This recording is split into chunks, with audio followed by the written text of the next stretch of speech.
Welcome to the InSession Film Podcast for July 13th, 2014. This is episode 73, and I'm JD Duran. I'm DJ Valentine. You're listening to the InSession Film Podcast. This is episode 73. Apes! Together! Strong! I need to speak to Caesar! Where was that line, DJ? Where was it? Where was that line?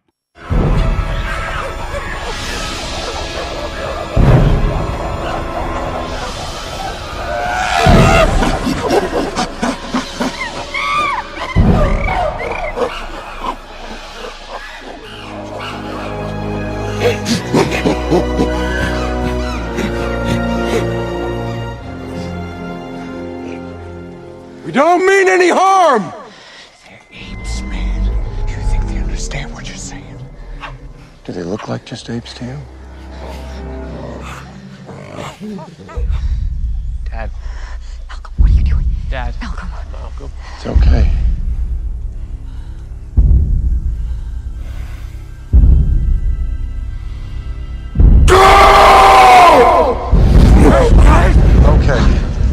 Okay, we're going. All right, Dawn of the Planet of the Apes is directed by Matt Reeves, stars Andy Serkis, Gary Oldman, Jason Clarke, and a few other people as well.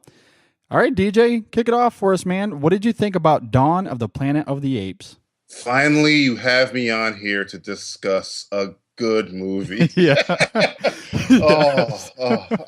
I had as I'm watching this film, I'm just like, summer doesn't deserve this film. This is a fall film. This is not a blockbuster, but it is a blockbuster. It's one of the best films that I'm going to see this year. It's not my favorite this year because I'm a comic book head. It's still going to be Winter Soldier for me. But this movie, from beginning to end, I was just, I literally, it's like when you watch a film and you kind of like forget that you're in a theater. You're just in the world. Yeah, 5 minutes in, I forgot I'm watching a movie. I'm just, where's Caesar going next? What's going to happen now? Oh my God, there's Gary Oldman. It's like I was completely swept away in this world.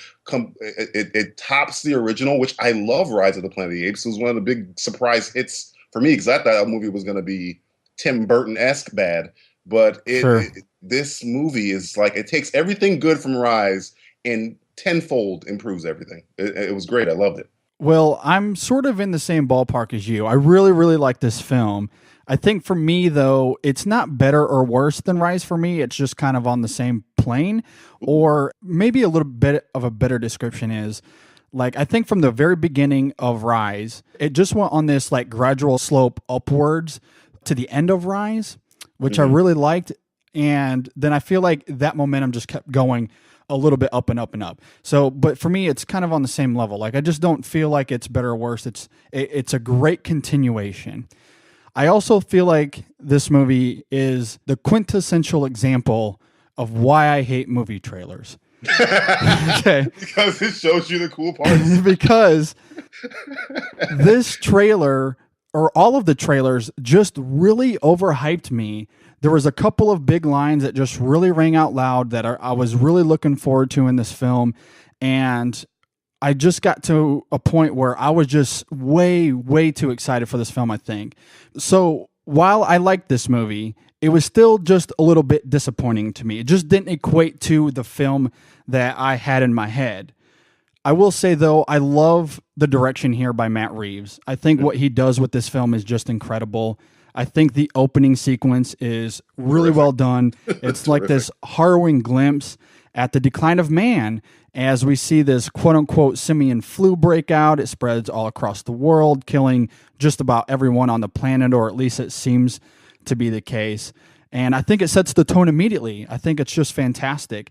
I think the CGI in this movie is some of the best we've ever seen. It might be. I thought Pacific Rim was like the best I saw last year. This is the best I've seen this year. It's the orangutan. You can't tell where. Yeah, they look real. Like, yeah. I mean, wet fur or hair or whatever. Yeah. Nothing in that film.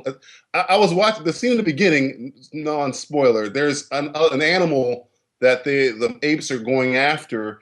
And I'm like, man, I wish I forgot. I'm not criticizing the animal looking very CGI, but I wasn't looking at all at the apes. They're really there. Oh wait, they're not. None of these things on the street are there. Yeah, it's just impeccable. It's just fantastic work, which kind of goes along, I guess, with the performances of the film are just incredible. And I'm sure we'll talk more into that. But I think when you combine what Andy Serkis was doing and some of these other actors, what they brought to the table with what the artist did with the CGI is just amazing. Yeah.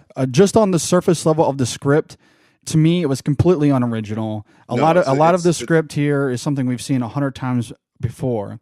But what I'll say about it is a thing that will almost always make a script work for me, and this is something I talked about on the True Bromance podcast this last week, if you've listened to it, is that the script will always work if you have compelling characters. Yep. And this movie has a lot of amazing, compelling characters, at least from the ape side of it. I do think the human characters, like in Transformers or Pacific Rim or even Godzilla earlier this year, the human characters are shallow. They don't bring a whole lot to the table other than to serve as a vehicle to move this story forward from the apes' perspective, which was still fine for me.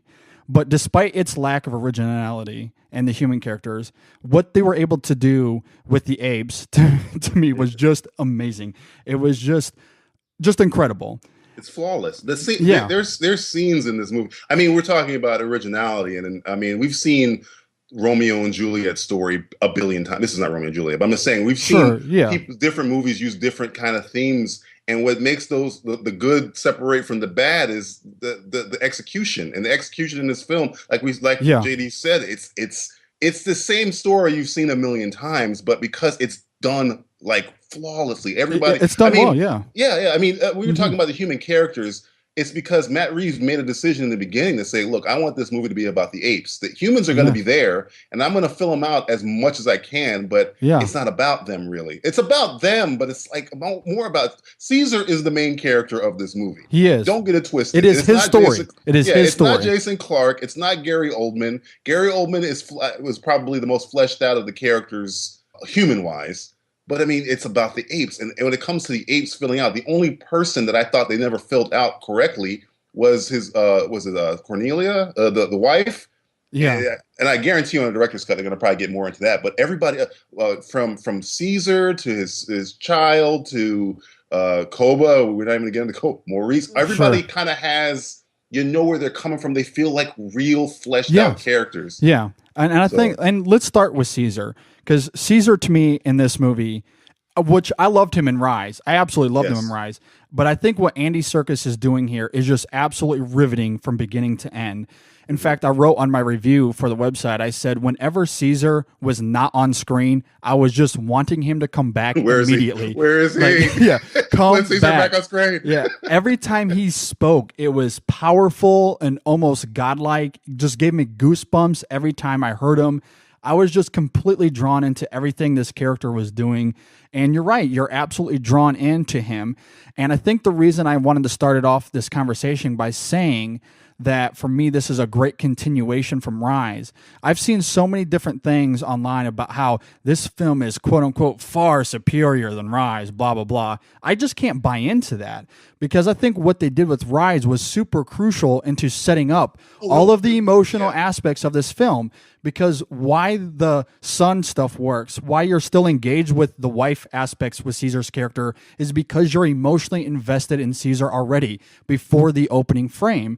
So why they don't explore those characters as much as they could have, you still draw into it because you draw into Caesar. And because it's his story, you're into his mindset. And so you're able to feel what he's feeling.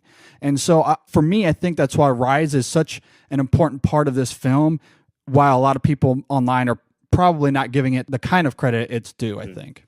Well, the thing about Rise, when I say I think Dawn is better, but that doesn't mean that I'm minimizing how good Rise is, because without Rise, as we're watching Dawn, you watch Caesar, just watch him without him talking, and you see the maturity there. And then think back to Rise, where he was doe-eyed and childlike, and you want with Rise, you get to see that. It's almost like I want a master cut of both of these movies put together. Because it's essentially you get to see him grow up in front of you to a man. Because when you watch the first scene, you see Caesar. For the entire version of our podcast, be sure to subscribe to us on iTunes or on Stitcher, or check us out online at InSessionFilm.com.